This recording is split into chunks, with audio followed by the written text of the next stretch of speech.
tardes y bienvenidos a este episodio de mi serie de inversiones inmobiliarias en Miami. Mi nombre es Lizeth Fernández, soy asesora inmobiliaria internacional y hoy tenemos un tema, vamos a estar hablando de un tema muy clave, que es qué podemos esperar sobre el mercado inmobiliario en Florida en este 2025. ¿Hay o no hay crisis inmobiliaria en este momento? Quizás has escuchado que se acerca una recesión, que hay tal vez las tasas de interés estén bajando o que tal vez, no sé, ha subido el inventario. Bueno, pero ¿eso es algo bueno o es algo malo? ¿Es el momento de esperar o es el momento de actuar en este momento?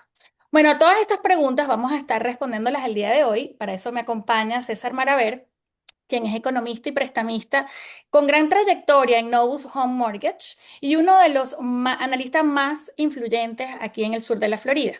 Así que bueno, quédate hasta el final porque luego de este análisis que va a tener de este experto, además, ¿verdad? Fanático de los Leones del Caracas igual que yo, vamos a estar dándote consejos estratégicos que, bueno, que te enseñaremos además las mejores oportunidades de inversión en este momento si tú en tu mente está invertir en este 2025. Bueno, César no es solo economista, también es prestamista certificado con más de 15 años ayudando a inversionistas, a compradores internacionales a financiar sus propiedades aquí en los Estados Unidos. Y hoy viene a compartirnos lo que pocos se atreven a compartir, a decir con claridad, que es qué es lo que está pasando en realidad con el mercado y cómo impacta a los que quieran invertir en este momento, ¿verdad, César? Bueno, bienvenido, para mí es un honor tenerte aquí. Gracias, Lisette, gracias. Un gusto. La verdad que sí, César. Teníamos tiempo que nos conocemos, llevamos tiempo que nos conocemos y realmente no hemos tenido la oportunidad de compartir pantalla. Así es. Ya bueno, bienvenido a este espacio. Para mí es un privilegio tenerte aquí. Gracias, gracias. Muchas Bueno, gracias. César, vamos a ir un poquito de lo macro a lo micro, ¿ok? Entonces, Correcto. la primera pregunta viene de lo que vi en tu presentación la semana pasada, tuvimos la oportunidad de compartir muchos de los agentes inmobiliarios tu análisis en relación a lo que es la brújula inmobiliaria, ¿verdad? Lo que es el pronóstico a futuro. Y en tu presentación vimos que en Estados Unidos vive actualmente una situación que realmente diríamos que es única, porque hay una inflación contenida, pero al mismo tiempo también hay un crecimiento bajo. ¿Tú crees que estamos en las puertas de una recesión o es solamente un ajuste temporal? Mira, la verdad que hay distintas versiones, ¿no?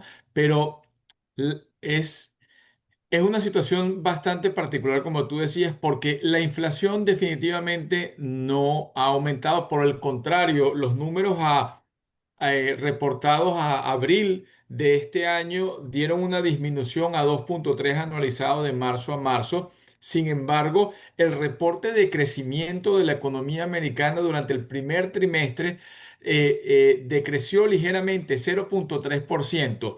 Y hay varias explicaciones a esto.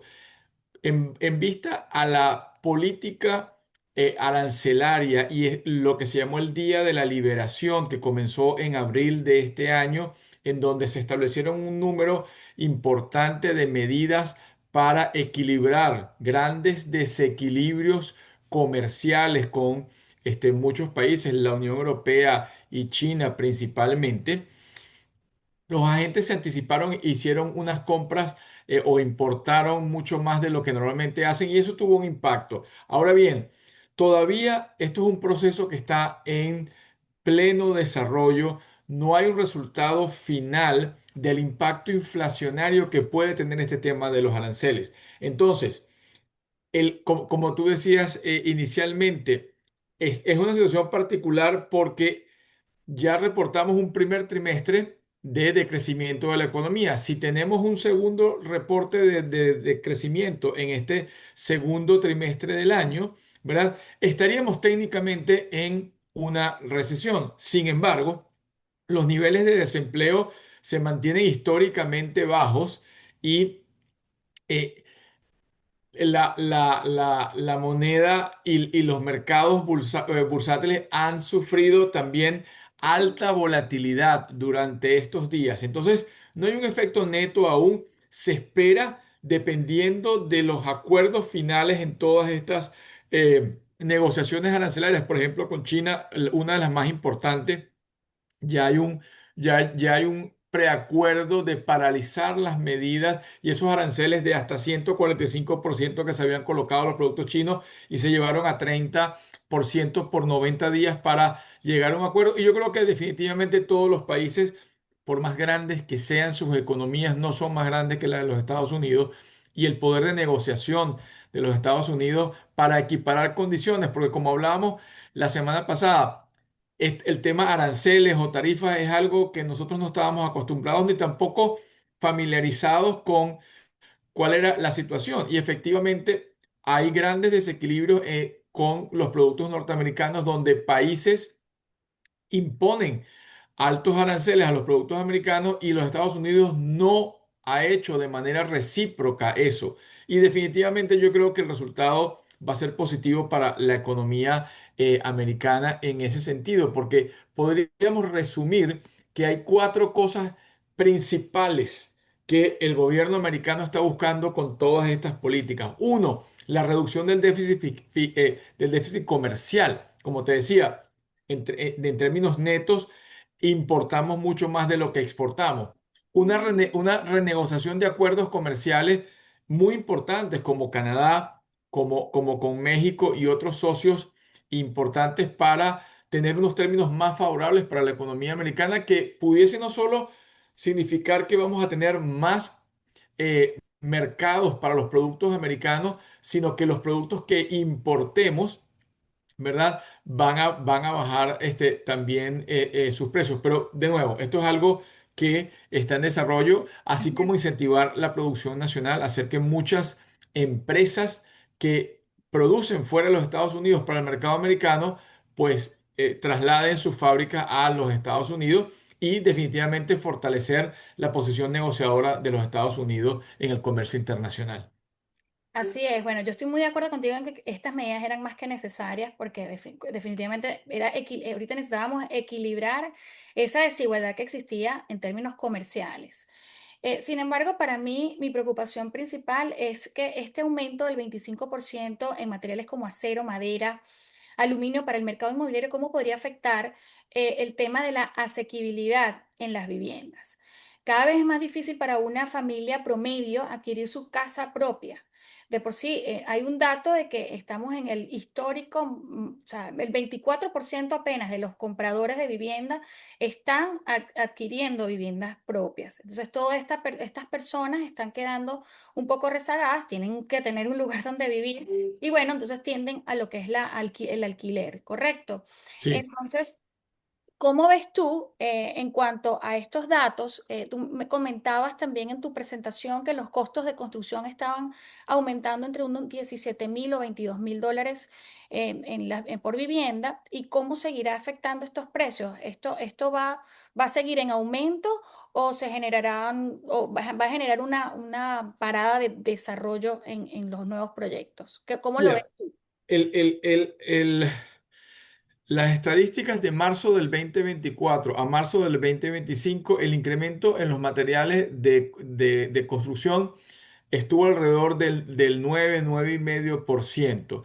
Distintos analistas estiman que producto de los aranceles con la madera canadiense y otros sobre el acero, el aluminio, y el cobre, que son materiales de construcción importantes que tienen un componente importado bastante destacado, puede generar, dependiendo del efecto neto final de estos acuerdos en los aranceles, en un costo que puede estar alrededor entre los 17.000 y 22.000 dólares por vivienda, tomando en cuenta que el valor de la vivienda promedio en los Estados Unidos está en el rango de los 400.000 dólares, ¿no? Entonces, eso obviamente es una generalización, ¿verdad? Porque hablamos en términos de agregados nacionales, pero sí puede definitivamente tener un impacto. Y hay dos cosas importantes que debemos ver para un poco hacer el seguimiento a los posibles consecuencias para el mercado inmobiliario de estos cambios en las políticas arancelarias, que hay dos cosas principales.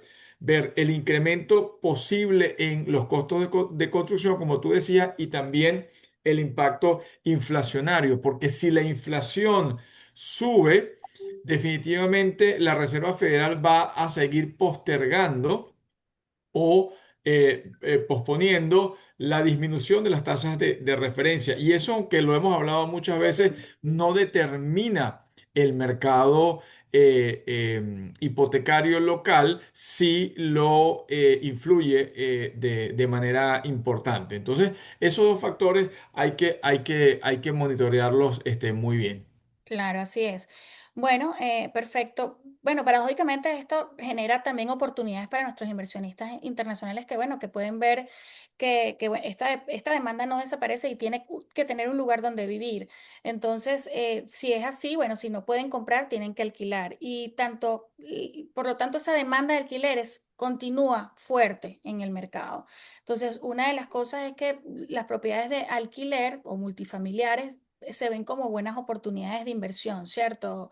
Sí, mira, no podemos dejar de mencionar que la Florida y en especial del centro de la Florida, de Orlando hacia el sur, el mercado inmobiliario se comporta de una manera diferente a el resto del país y tiene unas Correcto. condiciones diferentes. La demanda de propiedades en el sur de la Florida, y hablemos de Miami particularmente, siguen manteniéndose porque no solamente hay ese problema de affordability, Ujú, accesibilidad a la vivienda por los valores de los impuestos y los seguros en nuestra zona, sino una revalorización continua de los precios, ¿verdad? Y eso hace que muchas personas tengan que ir a la renta y definitivamente es un elemento muy importante de oportunidades de inversión. Pero no es solamente el mercado local, es también el mercado de la migración interna que ujú, recibe el sur de la Florida de manera constante, que es otro elemento más para el inversionista latinoamericano de considerar comprar una propiedad en Miami y en el sur de la Florida. Y especialmente cuando se reúnen contigo y tú les explicas cómo están los inventarios, cómo se secciona este mercado en rentas cortas, en rentas largas. Como tú sabes, Lizeth, hay una cantidad importante de proyectos que están culminando y van a ser entregados en el segundo semestre de este año, que ujú. todo el mundo pensaría, no, va a aumentar mucho la oferta, los precios van a bajar. Por el contrario, todos estos desarrolladores que vendieron, yo diría que sobre el 90% de sus proyectos en preconstrucción, y lo que están es ya vendiendo la parte final de sus inventarios, todas esas unidades, mientras el desarrollador va vendiendo su inventario, va subiendo el precio y ya el inversionista, antes de recibir formalmente la propiedad y estar culminada, ya tiene una revalorización importante de ese activo que ha comprado, ¿no? Por eso nosotros no cesamos de explicar estas situaciones a los inversionistas con los que hablamos. Y otra cosa que aprovecho para decirte, porque ha sido una conversación muy recurrente con clientes de toda nuestra región que están preocupados por temas migratorios. Ujú. Y en lo absoluto hay un cambio de la política migratoria ni las condiciones para los inversionistas internacionales. Este sigue siendo un mercado con un marco legal estable, con una regularización sostenida, con una oportunidad de resguardar tu patrimonio y hacerlo en dólares.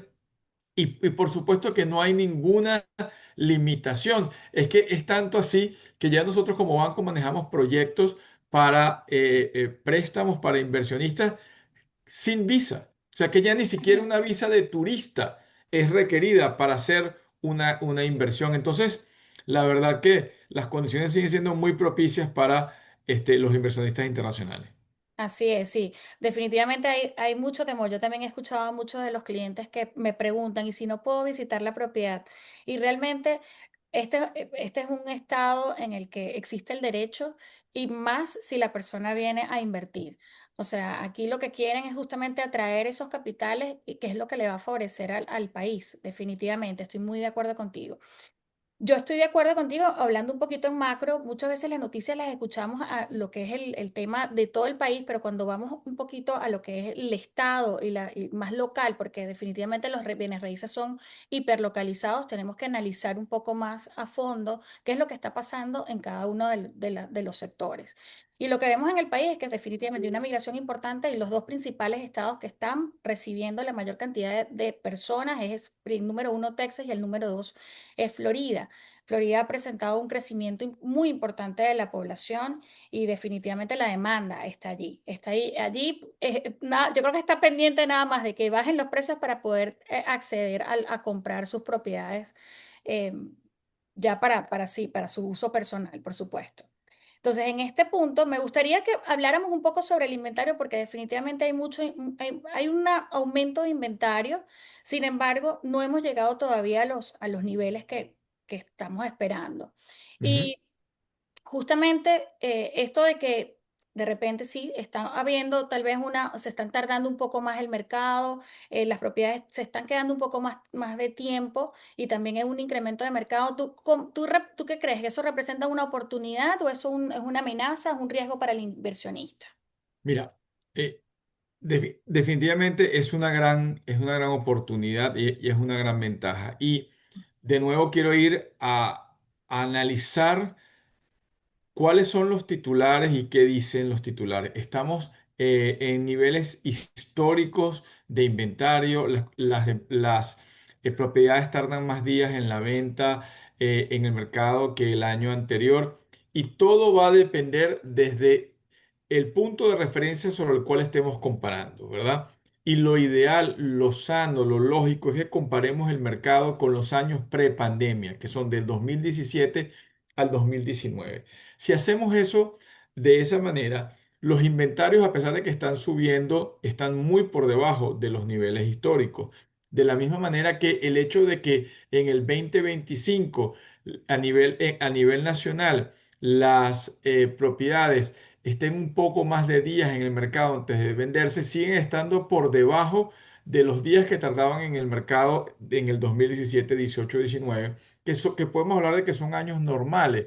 Porque si hablamos del año 2021 e inicios del año 2022, son condiciones bastante particulares que no forman parte de un ciclo económico, sino son condiciones muy particulares generadas por la inmensa crisis de la economía mundial causada por el COVID, que fue muy corta y la recuperación fue también muy rápida, pero definitivamente dispararon los niveles de desempleo. El Estado bajó las tasas de interés de manera artificial hasta por debajo del 2% y generó una explosión de demanda, unos incrementos irracionales de precios y muchísima frustración en los compradores, porque cualquier comprador local o internacional, si no ha sido una oferta cash sin ningún tipo de capacidad de negociación, ¿verdad? Era un mercado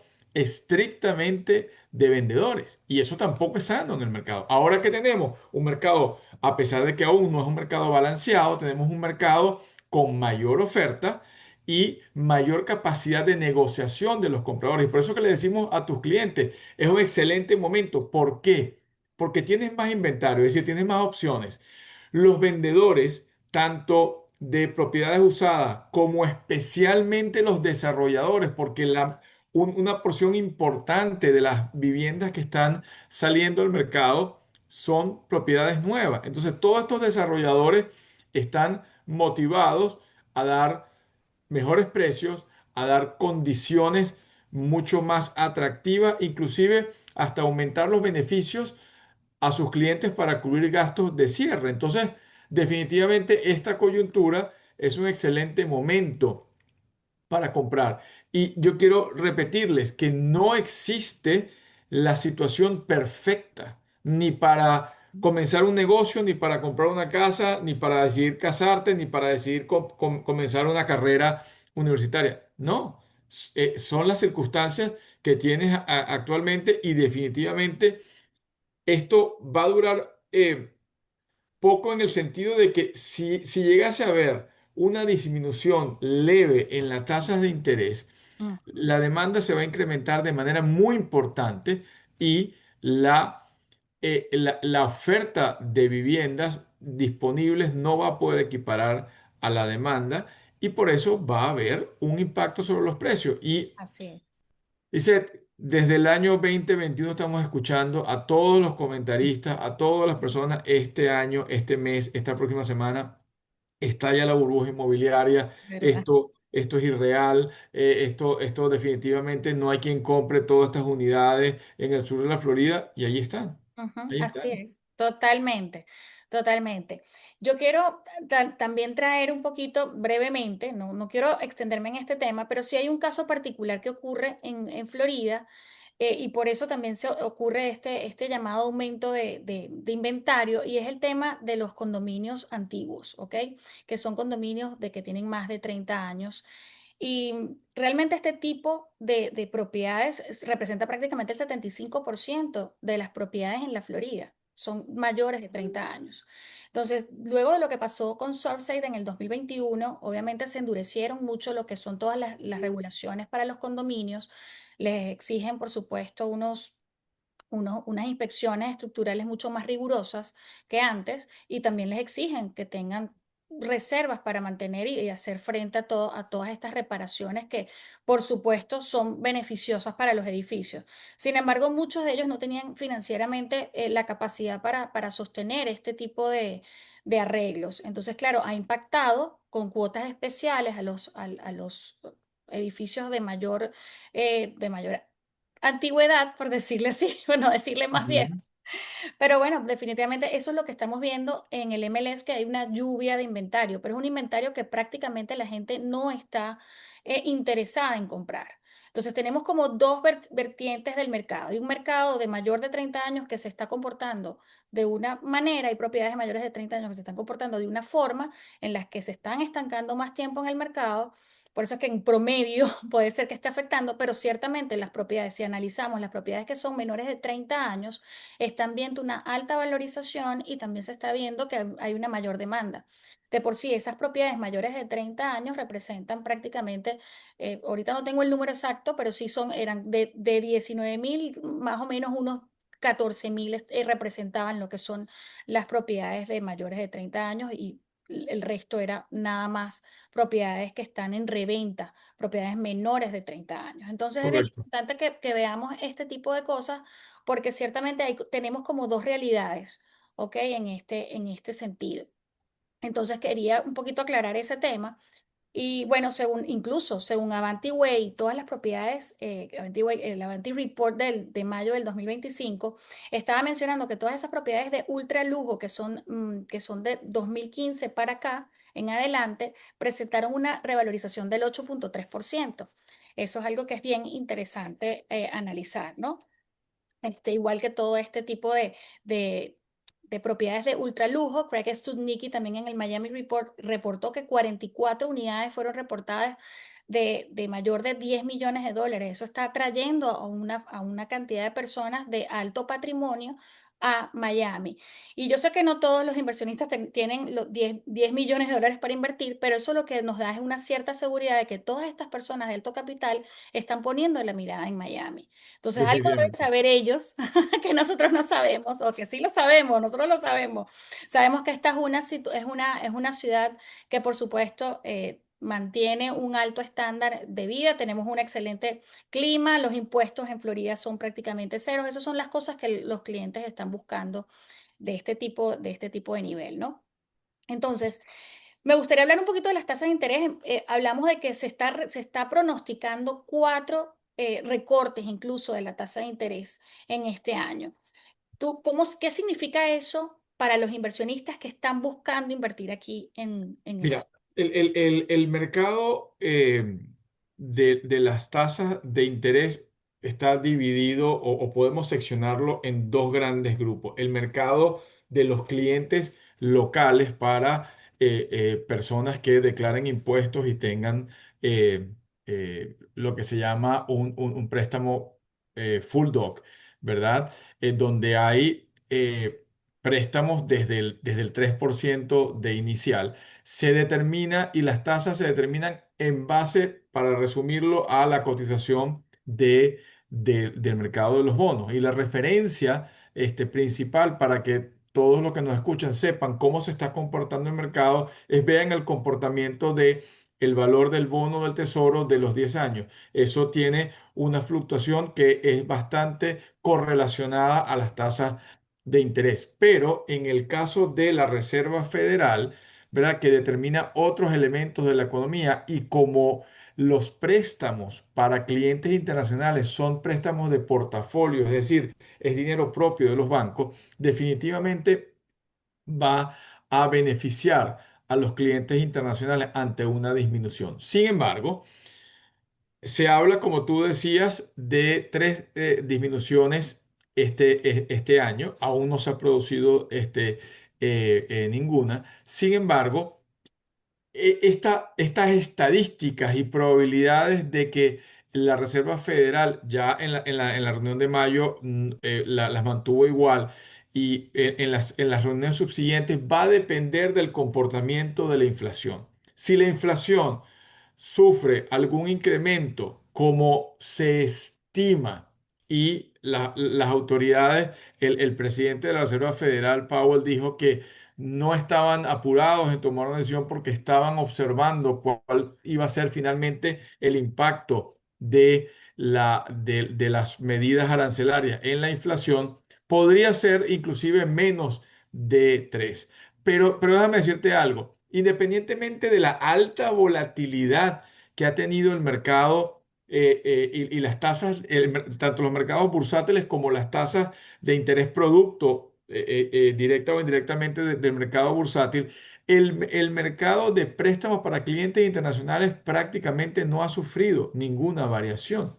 Nosotros tenemos productos para clientes internacionales que siguen estando a tasas más competitivas que para clientes locales y que esos niveles de tasa se han mantenido prácticamente igual desde octubre, noviembre del 2024. O sea que en ese sentido hay una gran estabilidad en los costos de los préstamos para inversionistas internacionales. Y ahora con el ingrediente de que tienes a más vendedores motivados y está aumentando tu poder de negociación. Por lo tanto, definitivamente hay unas condiciones bien propicias para continuar invirtiendo en propiedades de inversión en los Estados Unidos. Así es.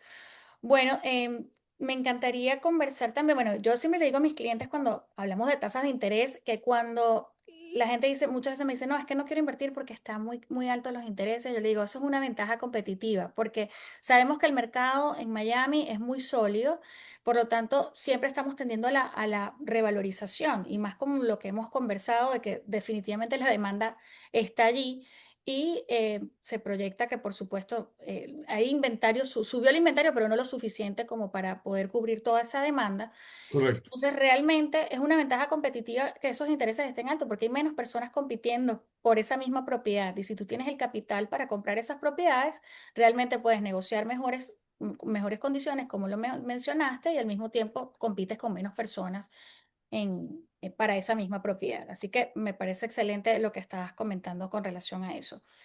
En cuanto a los consejos que le podemos dar a nuestros clientes, de qué señales te pueden indicar que este es un buen momento para invertir en Miami, por ejemplo, en Miami o zonas emergentes o ciudades emergentes como puede ser el Sun Belt, como mencionaste, tal vez de lo que llamamos el cinturón de Florida, que es esta zona de Orlando, Tampa, Jacksonville, que también se repuntan como ciudades muy importantes para invertir porque son propiedades que están a mejor poder adquisitivo que Miami tal vez y también están presentando una alta revalorización.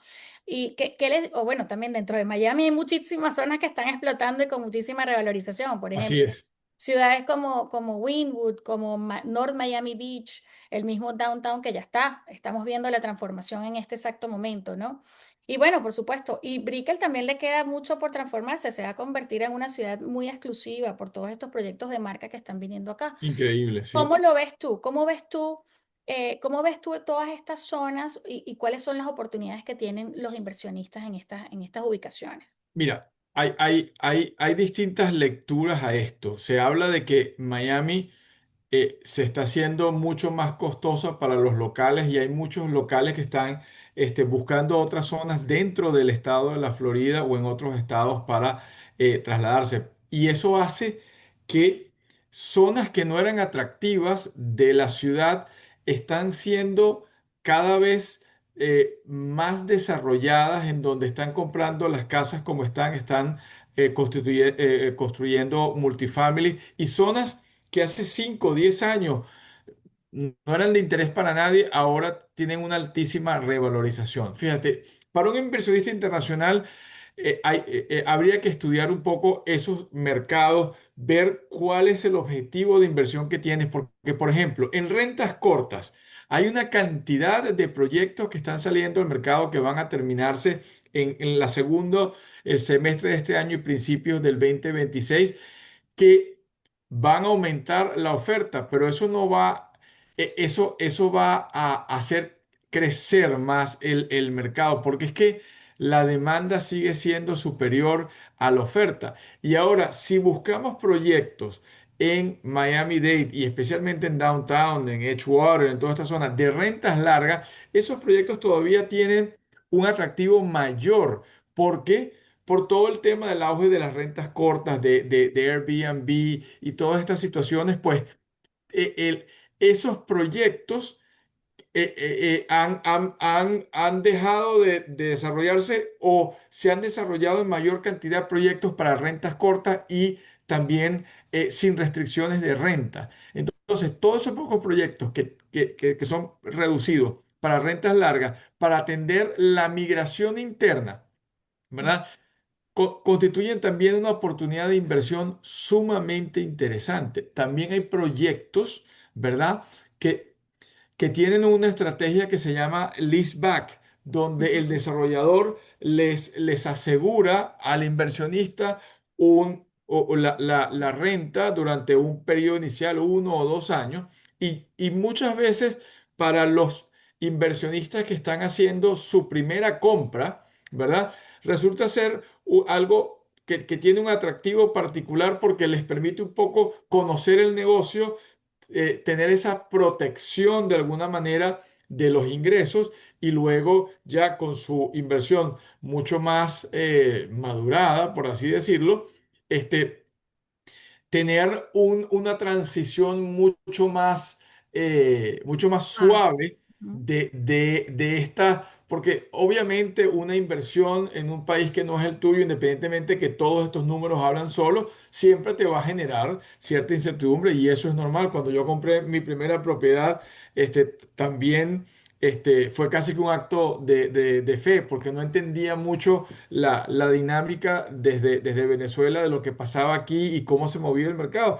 Y mira, definitivamente han sido decisiones acertadas donde la revalorización promedio de los bienes raíces en los Estados Unidos está desde el año 1980 hasta el 2024, aproximadamente en el 4,9% y en el sur de la Florida esos números son superiores a los niveles nacionales. Entonces, definitivamente, yo creo que mi invitación es a todos los que nos escuchan a agendar una reunión contigo, a entender un poco cuál es ese perfil particular del inversionista y nosotros darles información, darles alternativas, porque al final del día, y no me canso de repetirlo, esa es nuestra función, dar Así es. la información y la asesoría correcta. Así es, bueno, sí, exactamente. Ante la incertidumbre, no paralizarnos, sino buscar la información correcta y actuar estratégicamente. Yo creo que eso es lo básico. Y bueno, definitivamente yo estoy muy de acuerdo contigo. Los bienes raíces siempre han sido, yo creo que el vehículo de inversión mucho más estable y seguro desde históricamente, desde la prehistoria. Yo creo que las personas que podían comprar un pedacito de tierra siempre ganaron, nunca perdieron. Y más aún si tenemos la seguridad de un país como los Estados Unidos con una moneda fuerte y que estoy segura de que estos temas son transitorios porque creo yo que tenemos un presidente muy negociador y que su principal negocio también son los bienes raíces, estoy segura de que va a seguir siendo una buena proyección a futuro. Yo quería que habláramos un poquito sobre sobre qué tener en cuenta los compradores para internacionales al momento de pedir un préstamo. Quisiera que Ujú. nos dieras un poquito cuáles serían esos requisitos, esa que es tu área, y Sí, cómo podríamos, o sea, o cómo precalificar a a un cliente internacional. perfecto. Mira, para precalificar a un cliente internacional necesitamos básicamente su identificación y la prueba de fondos. Y ese mismo día le generamos esa carta de preaprobación que les permite sentarse contigo y decir, bueno, estas son mis condiciones iniciales. En base a eso vamos a empezar a buscar propiedades. Y ahí vas de lo general a lo particular hasta que vas decantando y llegas al tipo de propiedad con las condiciones que necesitas. Pero podemos hablar de los préstamos internacionales como dos grandes grupos. Prestamos hasta el 70% del valor de la propiedad. No hay limitaciones de préstamos por tipo de propiedad. Hay un producto para cada tipo de propiedad, desde un single family home hasta un condotel, un multifamily, etcétera, etcétera, etcétera. Dos grandes grupos de préstamos, con verificación de ingresos y sin verificación de ingresos. Y en el medio hay una amplia variedad de opciones, pero hablemos de los dos extremos. Todos los préstamos son muy sencillos. Los más estructurados con verificación de ingresos es una carta de un contador para verificar cuál es la fuente de tu ingreso o una carta del empleador. Un pasaporte, visa, la prueba de fondos.